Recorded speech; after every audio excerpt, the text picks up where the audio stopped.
Hey guys, I'm Ettore and today I'm going to show you how to send voice messages over Instagram DMs. So from the Instagram homepage, you will click the paper airplane icon on the top right in order to access your DMs. From here, you will click the plus icon at the top right again to send a new message.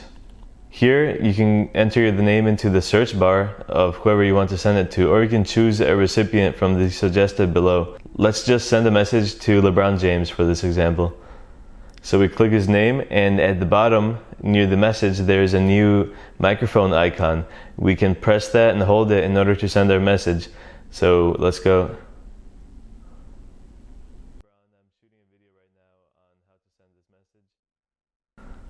And then you just let go and it sends. So we can hear it back. Hi LeBron, I'm shooting a video right now on how to send this message.